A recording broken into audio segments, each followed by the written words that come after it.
Bienvenidos y bienvenidas a este nuevo episodio de podcast. Este sería ya nuestro penúltimo episodio. Queremos informarles que todavía no se sabe. La segunda temporada puede estar cerca, pero como dije anteriormente, no tenemos nada seguro. Pero bueno, vamos a ir cerrando con un broche de oro. Así que en este episodio vamos a ver los grandes personajes de la Revolución Francesa y su participación en este gran movimiento, el cual nos dio paso para que las demás personas y para que en la actualidad se inspiraran a crear su propia revolución. Bueno, como sabemos, los dos personajes más importantes y reconocidos de esta época son Luis XVI y María Antonieta, ya que ellos eran los reyes del movimiento y quienes tomaron las decisiones que llevó a Francia a un desequilibrio económico. Pero también existían otras personas que tenían un gran papel en ese entonces, como lo son Charles People y Maximilien Robespierre. Charles era conocido por ser el hermano menor de Luis XVI y por ser uno de los mayores exponentes de la contrarrevolución, además de que este debió exiliarse de Gran Bretaña antes de la toma de Bastilla, siendo así el último rey de la dinastía borbónica francesa. Maximilien, a quien apodaron como el Incorruptible, fue un abogado conocido por ser parte del Tribunal de Arras y por fundar el Club de los Jacobinos. A este se le llamó así por sesionar en el recinto de los monjes jacobinos, los cuales se conoce hoy en día como izquierdismo radical. También era integrante del Comité de Salvación Pública, que guillotinaban a todos aquellos quienes estaban en contra de ellos.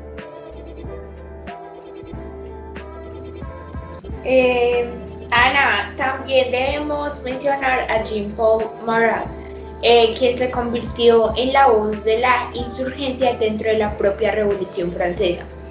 Él fue un científico, periodista y político que formó parte del Club de los Jacobinos.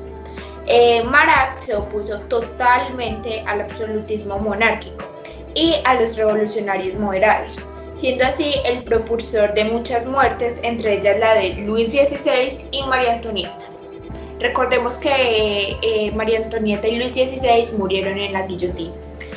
Este también fue parte del Club de los Cordeliers, lo cual lo obligó a que se refugiara en Londres por cierto tiempo. Hablando del Club de los Cordeliers, George D. Danton fue el que lo fundó. Este lo llamó de esta manera ya que se radicó en el convento de los Cordeliers. La función era vigilar la asamblea y ser el espíritu crítico de la misma.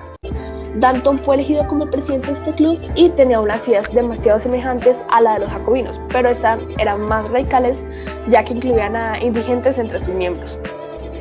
George fue acusado de enemigo de la República, ya que se opuso a Robespierre al no estar de acuerdo con el gobierno del terror y a buscar la pacificación de Francia mediante el entendimiento entre girondinos y jacobinos.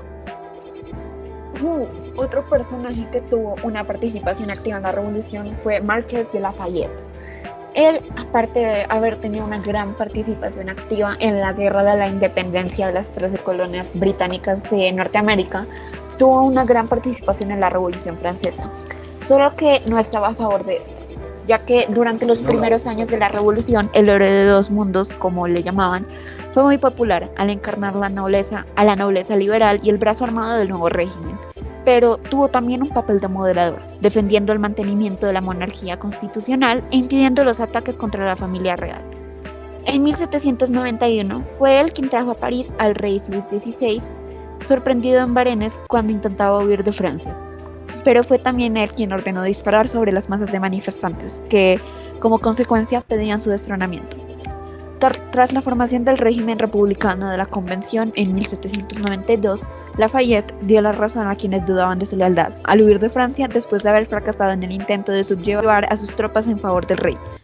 Sin embargo, los enemigos de Francia en aquel momento no le cogieron como a un aliado y le mantuvieron prisionero, primero en Prusia y luego en Austria.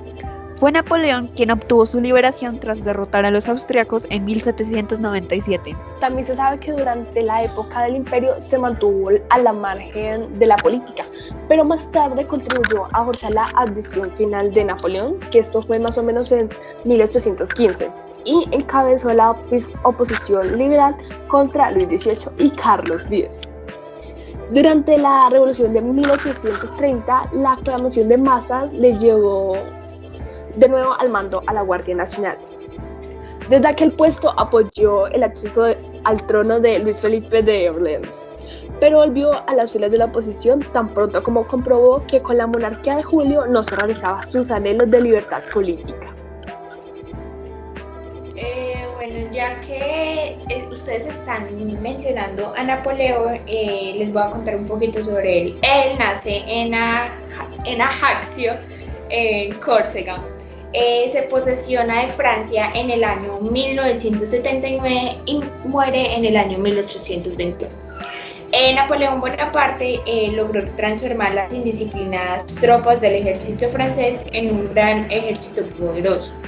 Realizó las brillantes campañas militares, impresionando a todos con su capacidad de trabajo.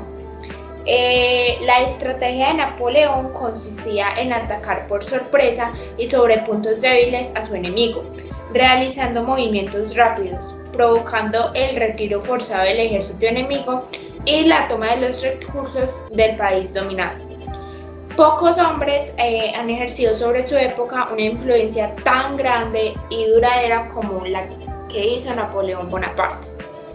Bueno, retomemos quiero que retomemos antes, en el momento en el que apenas estaba comenzando ese gran movimiento, ya que no solo vieron estos personajes que no son los más nombrados por el papel tan importante en ese entonces, sino que también quiero que mencionemos a otros, como lo es Charlotte Corday, quien por el contrario de Marat tenía una ideología distinta, ya que vivía horrorizada por las masacres de muerte, por lo que tenía sed de vengarse de Marat, y lo consiguió matándolo por un puñado en su pecho mientras él se bañaba.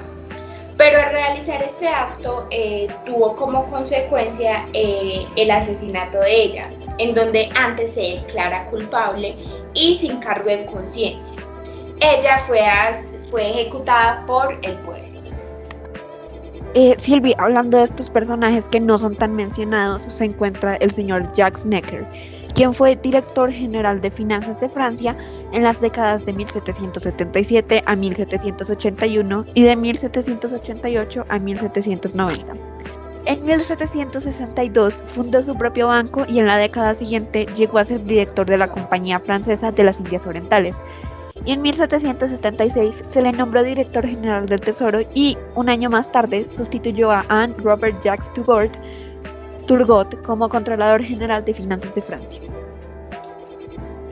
Bueno, por último y para completar, quiero mencionar que en sus escritos atacó las ideas económicas de Francis Quinet y de Robert Jacques Turgot, defendiendo una mayor regulación estatal de los mercados. Este también escribió un estudio económico llamado Ensayo sobre la legislación y el comercio en granos, en el que se criticó la política librecambista aplicada por el controlador general de las finanzas, o sea, Anne Robert Jacques Turgot. Bueno, esto es todo por hoy. No se les olvide que dentro de 8 días es nuestro último capítulo para que no se lo pierdan.